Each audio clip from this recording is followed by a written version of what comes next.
Надяш кучето си.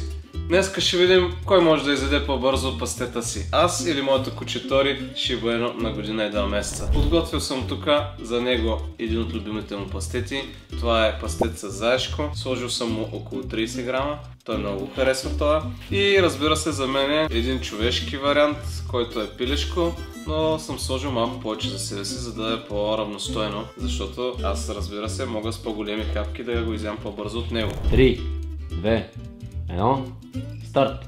Айде, яш!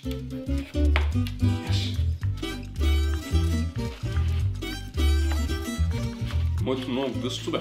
Аз му помагам да ме пие. Не е честно това. Аз не мога да ям сега.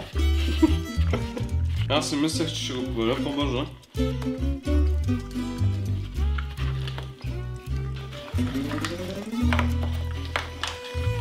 Не съм сигурен кой точно успя. Като че ли аз май. Няма да видим. В коментарите напишете кой от двамата успя да се изяде пастета по-бързо. Аз или моето куче Тори. А също така може и да ни предизвикате какво да правим в същото такова видео. Вече може да поръчате и от нашия вебсайт betvitaminhouse.com.